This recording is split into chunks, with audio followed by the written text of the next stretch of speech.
Welcome to the Product Design Podcast. I'm your host, Seth Coelen, founder of UX Cabin, where we create world-class web and mobile apps. I'm excited to bring you a behind-the-scenes look into the lives of some of the most interesting and talented people in product design. We'll get strategic advice on how they got to where they are today and things they wish they would have known earlier in their career. Hey, thanks so much for checking out the Product Design Podcast. We today have Femke. She is a product designer from Toronto, Canada, who works at Wealthsimple, joining us today. Femke, it is great to have you here. I know I have kind of had my eye on bringing you onto the Product Design Podcast for quite some time, and I'm glad we were able to make it work out. Yay. Thank you so much, Seth. I'm so excited to be here. Yeah. So I'm sure you are very well known to a lot of our listeners, but for those who aren't as familiar with you, why don't you give us a little bit of background on who you are, what you do, and maybe what you like to do in your spare time when you're not designing? Yeah, totally. So I am a full-time product designer, currently working at Wealthsimple, which is a financial services company based in Canada. I currently live in Toronto and I've been here for about 2 years. Prior to that, I lived in Amsterdam and I worked at Uber, both on like the ride side of the business as well as Uber Eats, like the food delivery side. And originally I'm from New Zealand, so that's where this kind of weird accent is from. And I've been doing product design for a little bit over 4 years now. In my spare time, I have quite a few side projects. Some of your listeners may or may not be familiar with those. I have a YouTube channel and a podcast and an Instagram account where I teach design to sort of early stage designers in their career. And then I also like to do things like pottery and yoga and hiking and spending time with my dog. So yeah, a lot of different hobbies and activities thrown in there. Very cool. Yeah. So you have kind of been all over and lived in a lot of cool places. Yeah. What kind of like led you from New Zealand to, I think you said Amsterdam first? Yeah. Yes. So I grew up and I studied in New Zealand. And then when I graduated, I kind of wanted to travel, see the world a little bit. But if you look on a map, New Zealand's very far away. It's very isolated and expensive to travel to places from there. So I thought, okay, what if I did something a bit more like semi-permanent, kind of moved somewhere for a year or so, traveled at the same time. My parents are actually Dutch, so I have Dutch heritage. So having a Dutch passport, I was like, well, maybe I should consider the Netherlands and like hang out there for a little while. I've got extended family there. I can live there. So yeah, headed on over there with my partner at the time. And we ended up staying for 5 years. So we had a really good time. I changed jobs in that period and then eventually was at Uber working there and got the opportunity to transfer to Toronto for Uber. So that's how I ended up in Canada. But yeah, it was supposed to be kind of like a 1 year overseas experience turned into now it's been 6 or 7 years that I've been away. Wow, that's incredible. So I'm sure we'll learn more about your journey as we get into it, but thinking about your background and growing up and everyone's journey into product design is different. I was wondering if you could tell us a little bit about your journey and what eventually led you into design, UX, product design. Yeah. So I actually did a bachelor's degree in business and commerce. I studied marketing and media. I know, oh, cool.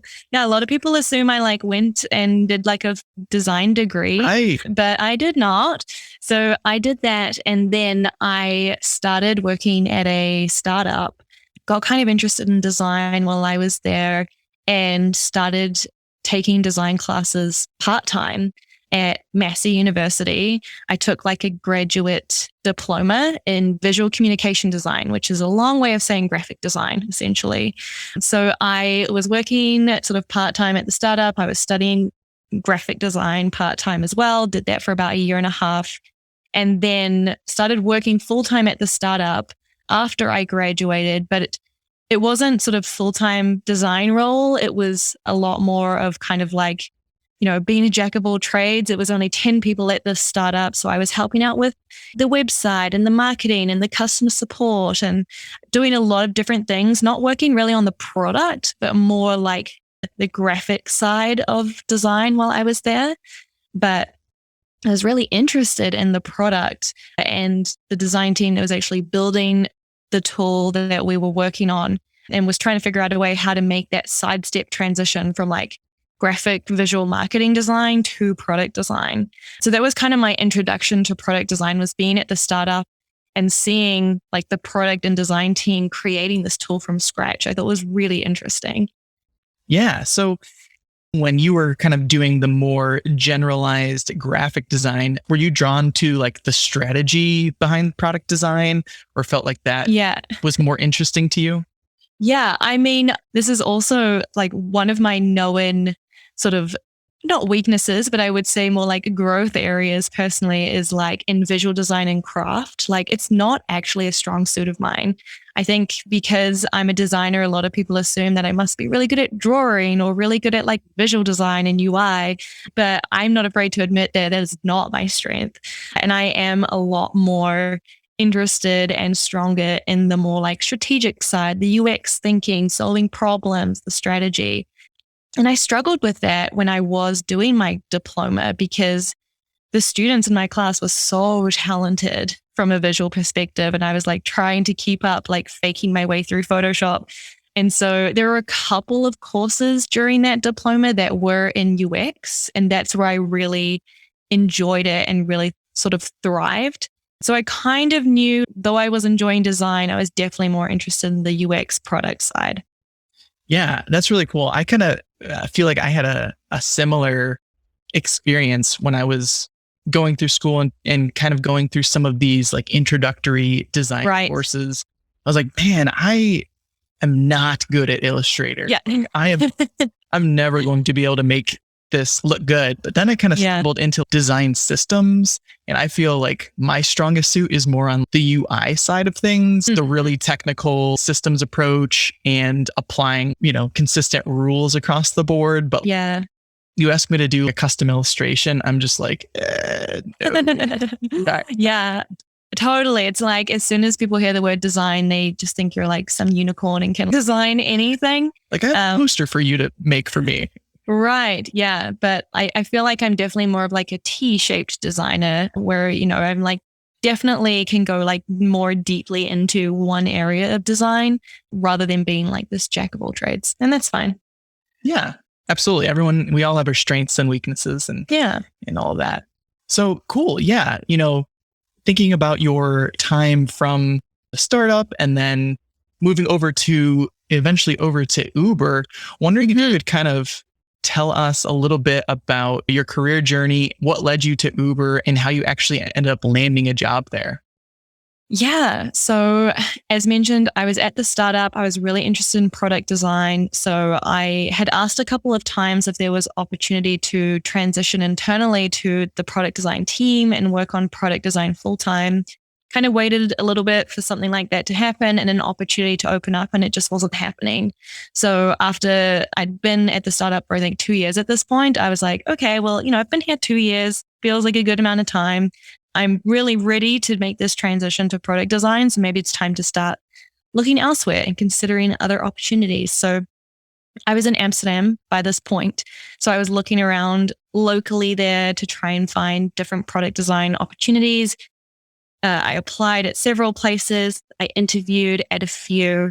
Uber actually wasn't like on my radar. I didn't even know that Uber had a design team or like any team for that matter in Amsterdam. It turns out they have a very, very large team there. And Uber was one of those ones where I didn't actually apply. They reached out to me, which is kind of cool and was very unexpected. At the time, this is, I guess, like 2017, I was writing a weekly newsletter about design, one of my side projects I had started back then. And it turns out a designer at Uber had subscribed to it because they found it on Twitter or something. And so they then sort of passed me on to the manager and recommended me like, hey, there's Femke, this designer in Amsterdam. She's writing this cool newsletter about design. We should talk to her. So Uber reached out to me and asked if I was interested in a coffee chat. And then like one thing led to the next. And eventually I got an offer there. Yeah. And I got 2 other offers as well at the same time. So I had 3, which seems crazy, 3 offers from companies at the time that I had to decide between. That is a great problem. Yeah. I was very surprised. Like I mean, especially because I barely had product design experience at that point. I was at the startup, mostly doing graphic and web work. My portfolio was mostly like websites that I had designed or like social graphics. I'd done a couple of UX projects through freelancing because I was trying to get that experience to build up my portfolio. So I had a couple of those projects, but nothing outstanding. And so, yeah, I was very surprised at the time. So do you think you got those opportunities because of the blog that you were writing? I wouldn't discount it. I wonder, like, Okay. It's always appealing to have something extra, right? Like we know employers are looking for that X factor. It's an unfortunate reality today that there's so many people wanting to get these jobs and interested in design. It can be really hard to stand out. And so I do think that there must have been something there about the fact that I was talking about design on the side, having this newsletter. I have to believe that that must have made some difference. Yeah. Sure. One thing that I always go back to, and I've probably experienced it on a smaller level than you in your content creation, but like basically anything I've ever put out there in form of like writing or even posting on Animal has pretty much like 100% always come back in a positive way to benefit. Totally. Yeah, for sure. I definitely feel like those things lead to opportunities, and they might not lead to opportunities straight away. Like, right. This was 2017, right? I'd started that newsletter in 2015. So it had been 2 years at that point of doing this newsletter. So like there is no overnight success story here in this episode. It was like a long, slow, journey. And I think because I'd been doing it consistently for 2 years, that also, showed like, I guess, commitment and that I'd stuck to it for that long. And so, yeah, it took 2 years for that to pay off, essentially. Yeah, it's the long play. And I'm always like trying to make my mind think of like, I know what I have to do today and I know what's good to do today, but I want to be proactive in like building things for the long term that are not going to be the immediate satisfaction. That's right. Yeah, exactly. But like, what's the long term thing that's going to make me say like, oh man, I'm so glad I did that a few years ago. Right. Totally. I think if us as UXers, product designers can think a little bit forward about those things, that's going to pay off dividends in the future. And that's like what we should be doing as product designers. Like this might be a little tangent here, but I feel like so often we're so consumed by like the now, solving problems tomorrow, and then like quickly moving on to the next thing. And like, I'm trying to figure out how I can design products that are sustainable, not necessarily in the environmental sense, but sustainable in that like they can scale over time. I'm not creating like more design debt, like, something that's flexible, will move with the market rather than trying to like quickly create a one-stop solution that will work today, but like might not work tomorrow. Yeah, totally. And I think someone hearing this might think, if I'm getting into content creation, I need to be posting on Twitter, Instagram, YouTube, TikTok. Yeah. And I would say like, no, maybe like pick one and do it consistently, like, once a month or a couple times a week or a couple times a month, and just like try to ride that out before, because before adding more. You get so overwhelmed, and it's like, unless you have a team of people behind you, you're not going to be able to like post quality content to all of those places. For sure. Yeah. You have to start somewhere, and starting small is fine. Absolutely. So yeah, let's go a little bit forward into your tenure at Uber. So you got the job, they heard about you from your newsletter, brought you in, thought you'd be a great fit. So how is working at one of the biggest unicorns in the industry like? It is a wild ride, which I know is a bit of a pun, but it was an amazing opportunity, one that I like, especially coming from a small country like New Zealand, where like we don't really have tech companies, let alone like big ones.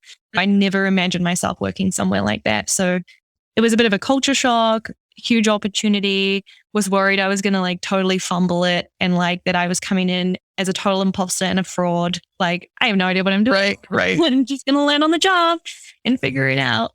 I mean, I guess like working at a big company like that, some great parts about it were that like there were so many resources. There was so much internal growth opportunity and support. And I was learning from the smartest people. It's crazy to be on a team with people who have worked at other tech unicorns. Like I was working with people who had spent 10 years at Google or like 5 years at Facebook or whatever. And it was kind of like feeling like you're in a room of celebrities. Yeah. Sometimes. So that was kind of crazy. I had to pinch myself sometimes at just like the wealth of knowledge and experience that I was interacting with on a daily basis. I think another thing I really enjoyed about working at such a big company like that was the level of impact was huge. We were working on products that would affect millions of people. And like sometimes that responsibility felt heavy on me. And I felt like I wanted to get it right. And there were so many people using this product. But it's also very rewarding to be able to design experiences for like the mass market, quote unquote. Yeah. So yeah, it was a very cool opportunity. I learned so much. I spent 4 years there and it was very cool to work on different sides of the company too, like the ride side and the eat side. That is really cool. So I have to ask, when you are working on designs at such a large company, does it tend to take a really, really, really long time for a feature or a workflow to get into actual production? Yes, it can take a really long time. I guess that's one of the downsides. I spent an entire year working on a feature that never ended up shipping. And like, that's frustrating sometimes. And that's, disappointing. You spent a year working on something that ultimately doesn't ship. So that can be really frustrating. But I try to, think about all the things we learned and try to move forward from there. On the other hand, when you do ship stuff, it's super exciting and it's great to see people using it. But it is on average like slower and takes longer to ship things than a smaller tech company. Right. I have a colleague who works at Instagram and they were saying like how excited they were that they got their designed button on one of the workflows or pages. And it's really funny just coming from like the agency side where you might work through like, 3 user onboarding flows and like an about page and it's 10 a.m. Right. And those are like being shipped in like a week after week. Right. Yes. It definitely is a different world for sure. And also being a big tech company like that, there's also a lot of internal process and workflow, right? We want to make sure that the app is consistent and we have a very robust design system internally. And there's reviews and processes to making sure we're shipping experiences that work end to end and that feel cohesive, like one product, even though there's like 20 teams working on it. There's a lot of work behind the scenes for that too. Yeah. I'd also be interested in like just understanding the environment of such a big company. Yeah. Did politics play a role in any of the design aspects, or were things easy to be data driven, or how did that flesh itself out? I think being a big company and having an established design team and a head of design that sort of reported directly to the CEO basically meant that like design had a seat at the table, quote unquote, which was great because we got a lot of trust to do what we thought was best. And there wasn't a lot of politics in terms of like design not being considered or like not listening to what design has to say. We definitely had a strong voice at the table, which was really great. But we worked a lot with research. We were a very research-driven company. So we had a whole user research team that was part of the design team. We obviously also had a lot of data, like so much data.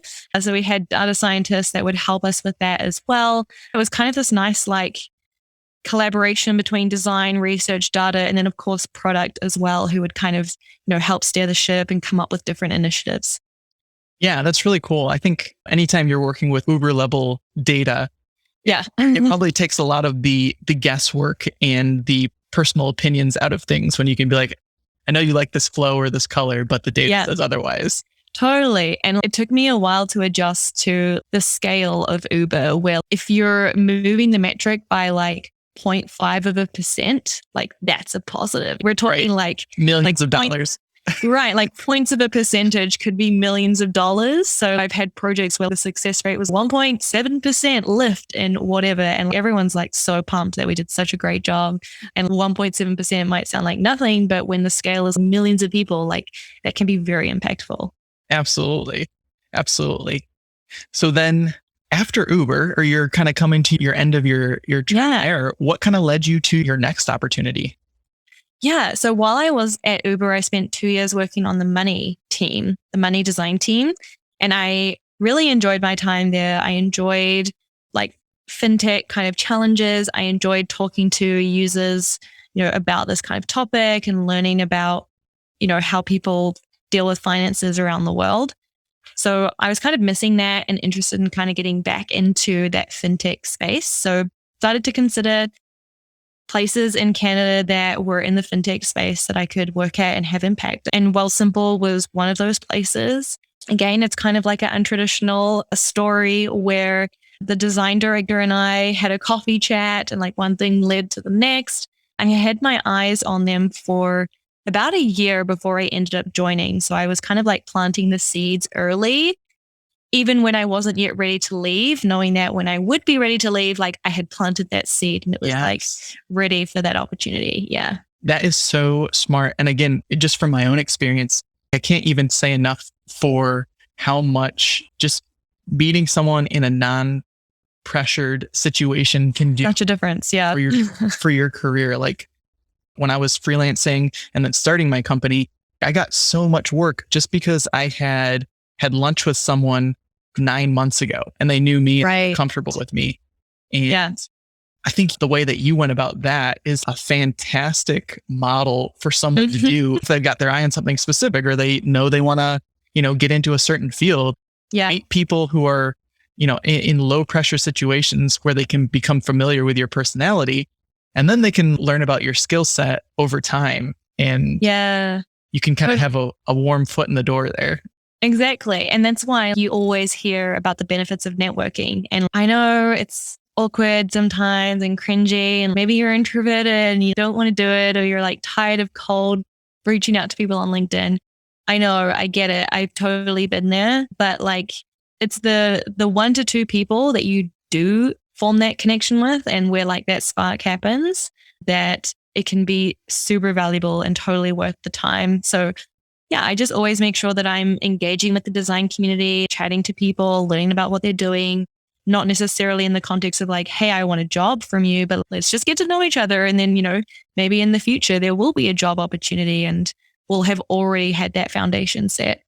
Yeah, absolutely. I think just think about like how much ahead of the game you would be if you got to like hang out with a hiring, or not even a hiring manager, just like a designer at a place versus someone just seeing just a resume. You're going to stand out so much more, even if, skill sets are even different. Like you can't measure. There's so much you can't measure from like an online application that you can just like get a feel for if you meet with someone or interact with them. So that's a fantastic move there.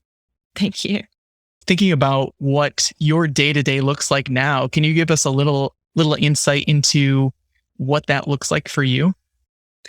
Yeah, my day-to-day at the moment is very different actually from my time at Uber. I feel like my time at Uber was a lot more like day-to-day collaborating with my immediate working team, like the product manager I'm working with, the researcher I'm working with. And Wealthsimple being a much, much smaller company, it's different, the internal structure. So not only am I doing the same where I'm working immediately with my working team, but I'm also presenting to execs and co-founders and, doing design reviews with higher stake VPs of product. Because naturally the company is so much smaller, like those people are closer to me than they were at Uber, for example. Yeah, the day-to-day is like a little bit different in that sense, but still similar in that I'm working on problems, I'm creating different design solutions, we're testing them in research, we're trying to validate which solution is resonating, how do we move forward, how do we work with engineering. So similar in that context. Yeah, that's cool. Very cool. Thinking about kind of your career path and how you have been in companies that are a product company. Mhm. they have design departments that work on a specific product or products within their brand. I was wondering if you could kind of speak a little bit about why you're drawn to product companies versus the alternative being maybe like an agency model. Yeah. What you kind of like about that. Yeah. So what I like about this model is that I get to build a lot of domain knowledge on a particular product area or feature or topic and go really, really deep into that and solve the nitty gritty hard problems, and can also launch something, see the results, iterate, experiment, change it, and keep growing and building that product in the long term. So that's what I enjoy about sort of being more embedded on like a product team at a tech company. That said, I've not worked in agency before, so I only know what I've heard from other people about that experience. But yeah, I like that part of working in-house is like that domain knowledge. You get really close to the product, the people who use your product, and you can kind of work on it for the long term. Do you ever get sick of seeing the same thing, working on the same product or workflow over and over again? Or do you not mind that? Surprisingly, I don't mind it. For me, it's a sense of familiarity, and it makes me feel more confident because I'm not having to relearn something or like readjust.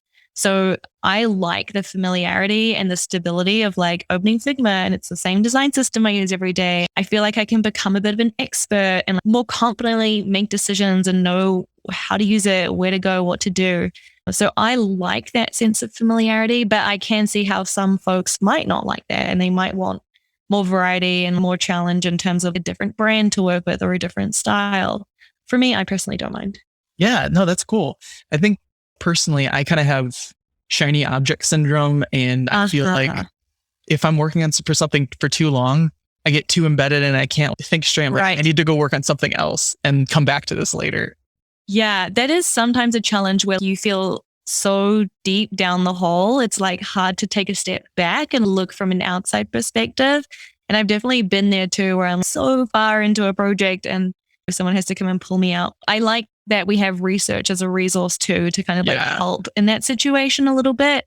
Do have to be careful not to cross that line of like, oh, well, I think it should be this way. Or, oh, well, we know our users so well that this is how it should be done. And it's like, well, do we? Let's talk to them again. Or when was the last time we talked to them?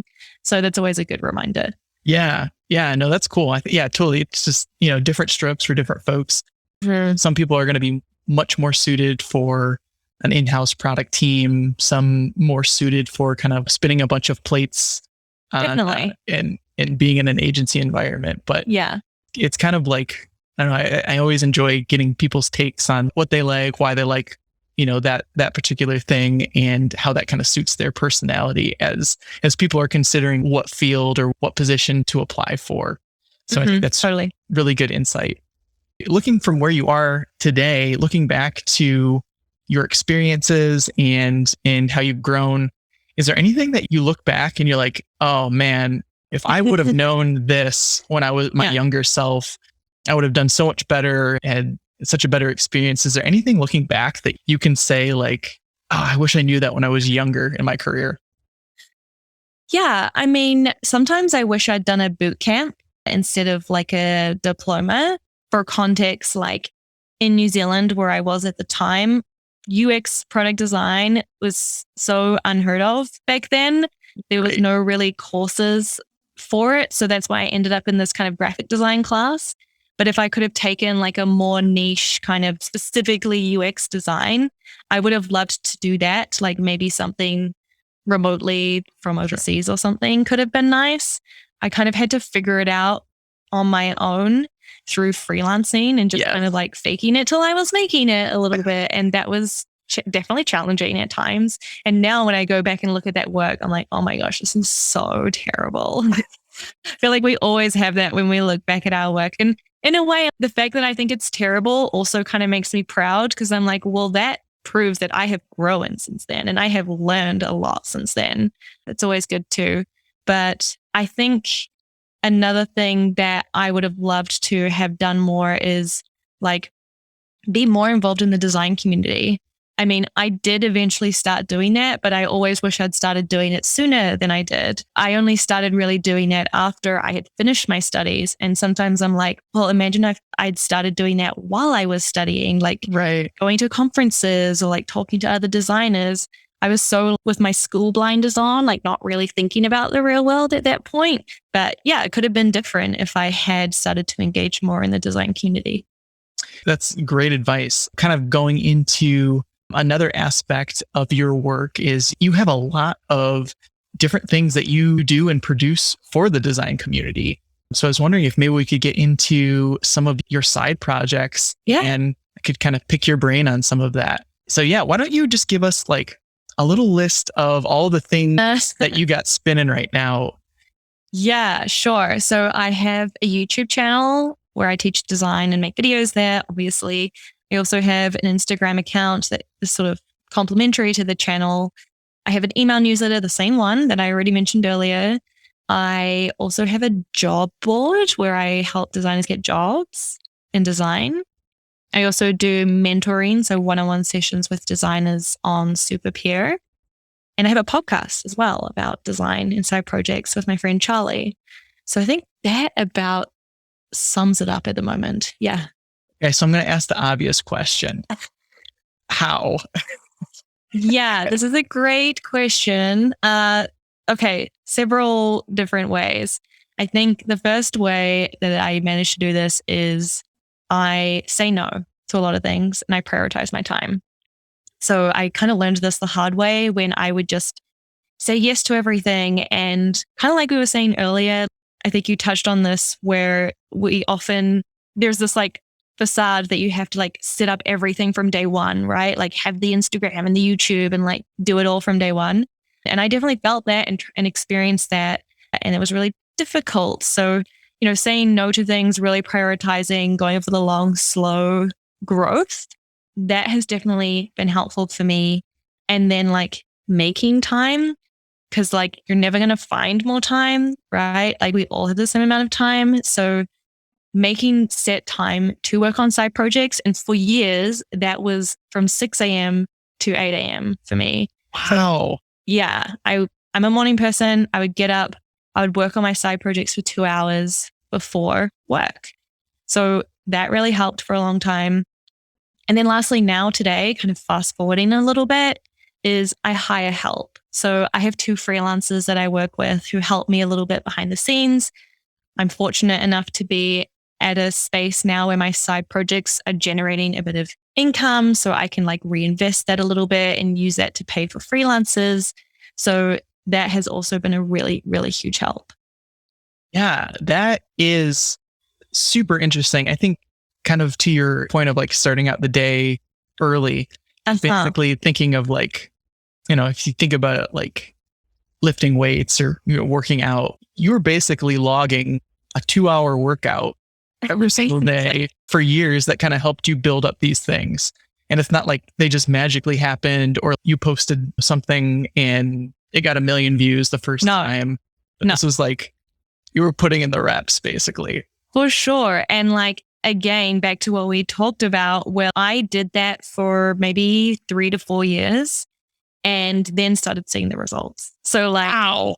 You like it's no overnight success. I don't get up at 6 a.m. now. I don't do the 2 hours in the morning anymore, but I don't have to do that now because I did that for so long. So like that has gotten me to this position today where I don't have to do that anymore.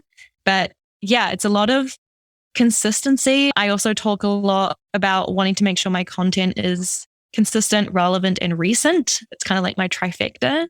So it's a lot of that. And it's a lot of showing up and you have to keep showing up. Like people aren't going to notice if you only turn up once or twice. You have to be consistent. Otherwise, no one's going to notice. Right. So during those years where you're putting in all of that time and effort and not seeing like spectacular results or not making money from it, like how did you stay motivated during that time? I think the fact that I was building an audience at the same time, and that audience was talking to me and they were telling me how helpful my content was. And they were telling me oh my gosh, your video helped me get a job at Google, or like, oh my gosh, thank you so much for sharing this. I raised my salary by 20%, you know? So building that audience and forming a connection with that community and getting the feedback from them that what I was doing was helping them and helping them grow in their career, that definitely kept me motivated. And I knew that what I was doing was helping other people. That is really cool. Yeah, I think whenever you're creating things, creating content, you're always going to have those like valleys of despair where you're like, like, why am I doing this? Is this just a waste of time? And one thing in just making this podcast that I've made myself not do is not look at numbers or set ambitious goals, but really just focus on providing a high quality resource and meeting really interesting people. If those things are met, then that's my goal. Great. You're doing a good job. Yeah, exactly. I rarely ever look at my analytics. Someone was just asking me the other day, actually, like, oh, do you go really deep into your YouTube analytics and game the algorithm? And I'm like, no, I do not have time for that. And I do not care about that. My signal that I'm doing a good job is my audience telling me that I'm helping them. I care more about that than the numbers. Absolutely. Yeah. I think just in our nature, we want a shortcut or a quick fix. And I've totally spent tons of times putting research into like, oh, how to like game this algorithm or whatever. Right. And then I think of like, if I had just like spent that time producing good like work, creating content, creating content, that would have benefited me so much more than trying to trick the system or whatever. Totally. Yeah, that's how I feel too. So thinking about your current side projects and things, most designers, they have a bucket of domains that have gone by the wayside, all of these great ideas that are kind of half finished or half baked. It kind of seems like anything that you've kind of set out to do has kind of made it to the forefront or the public. Do you have like a bunch of ideas that never made the light of day, or you're kind of working on in private? Or were you able to kind of nail down specifically what you wanted to do and publish those things? Yeah, no, I totally have ideas sitting in my back pocket. One is an online course, which I feel is like kind of cliche at this point because so many people are doing online courses, which is great. I love them. I think they're a great resource. So that's something I've wanted to do for, I don't know, I feel like I've had that idea for maybe 3 years at this point, and I just keep sitting on it and waiting. One day I might get there. Another thing that I have talked a little bit about, so this one's not like as secret, but haven't gotten around to actually bringing to life yet, is a private community.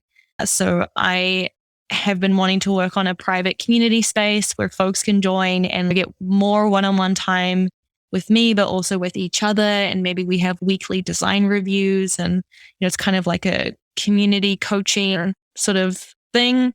So that's something that I wanted to launch by the end of this year, but at this point it might more be an early 2022 thing.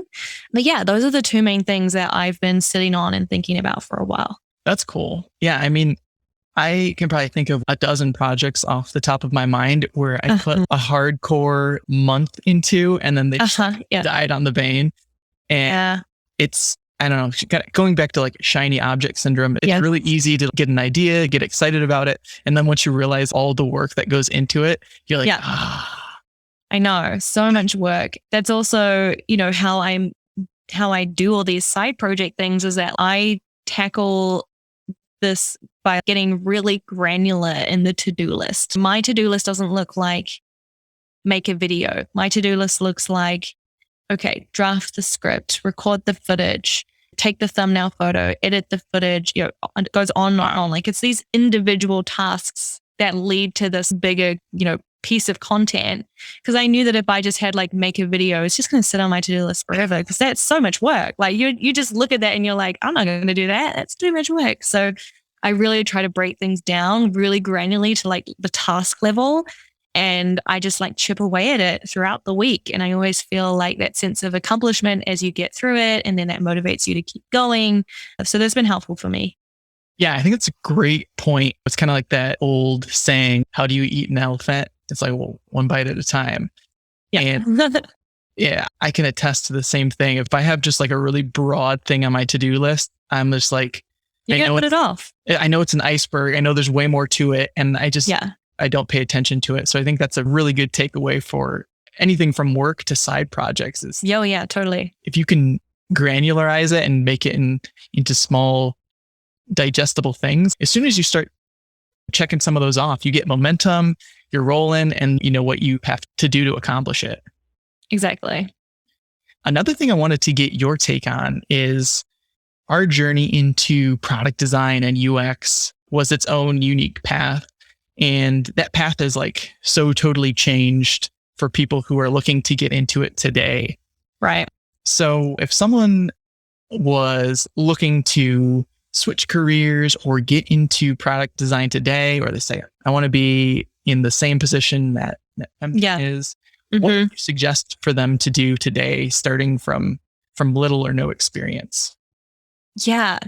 So, this is a good question. I think a lot of things. I would definitely encourage folks to just search online and try to find people that are teaching this topic. I'm one of so many creators out there that are teaching design online and providing this content. And there's so much free stuff out there now these days too. So you don't have to go and get a 4-year, $100,000 degree. Yes. You don't want to. So, be resourceful, do some search online, see where you could get some of this free content. Though that said, there is so much of it that it can also be very overwhelming. And so I talk to a lot of early stage designers who are just overwhelmed at the amount of free information online. Yeah. So I think my second tip is to pick 2 to 3 sources that you trust. And maybe those sources are like websites like medium.com, for example, or maybe it's a creator that you really trust and you really enjoy their content.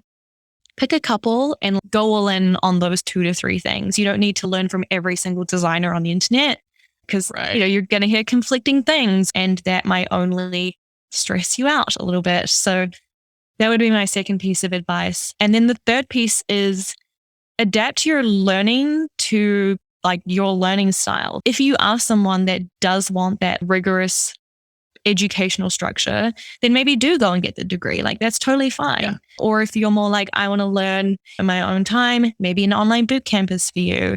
Or if you're I don't want any education training, I'm going to be totally self-taught. Cool, do that. Maybe meet some other designers online who are doing the same thing, maybe freelance, figure it out as you go. That's totally cool. There's no right or wrong, I think, when it comes to actually learning the practice of design. So just think about how you like to learn, what works best for you in your current situation, and do that thing because it's not going to be wrong. Yeah, I think there's a lot of really good advice in that. When I was kind of starting out, and one of the things that I felt like I was kind of flailing around is I didn't have a good learning path. I was doing Photoshop tutorials on poster design because I felt like I just needed to get really good at Photoshop. Yeah. I was doing HTML tutorials because I felt like I needed to do that. I was doing a lot of things, but it was kind of bouncing all over the place. Yeah. Versus having a really good focused. Yes. Yeah. Which I think a boot camp would have helped me a lot in my situation. Yeah. Because it's you can't evaluate what is a good resource when you don't know the resource, right? We should be looking for, because I did the same. I'm getting flashbacks now to doing these tutorials about how to use Photoshop and then Illustrator and then more Sketch back in the day. And I also did some coding courses. I was all over the place and that's fine too. Eventually you will figure out what you like and what you don't like. So there's benefit to that. But if you know exactly what you want, then being super focused and intentional about it is definitely beneficial. Yeah. And I think the really important thing to evaluate if you want to actually get into the space is when you're doing design or coding or whatever it is, can you do this, lose track of time and look up and say holy cow, I just spent 3 hours doing this thing and I really had fun doing it. Because I think ultimately, if you don't have that enjoyment or that drive, there's no course or person who can put that inside of you. Exactly. Yeah, totally. And that's going to make you want to learn more, do the next thing. For me personally, I got paid $1,000 to make this person's website. And nice. it was super scary because I had to learn it. And but it was so different than a school project because it had to be 100%. It had to be perfect. I couldn't turn in like a 70. It had to be top notch. And that really like drove me to do the things right, or as right as I knew how. Totally. Yes. I remember a similar experience when I started freelancing. I was like, okay, now I really have to deliver. I don't know. For me, that pressure was good because it kind of like forced me to do it. Right. Yeah. You're not just like following a tutorial. You're like legitimately doing something that could like impact someone's business. Yes. Yeah. Well, Femke, this has been an awesome conversation. Thank you so much for sharing your knowledge, your career path. And, no worries. Most of all, just being a great resource provider in the design community. I know so many people look up to you, and it was great to be able to talk to you. Thank you. Yeah, this was so much fun. I really, really appreciate the conversation. Thank you so much for having me on. Absolutely. Thanks so much for hanging out with us today on the Product Design Podcast. If you enjoyed our conversation, be sure and go follow our guest. Let them know they did a great job and you learned a lot. More to come in the following weeks as we bring on new guests. Please hit that subscribe button so that you will get these podcasts and learn a ton about the product design community. Excited to see you next time. Thanks.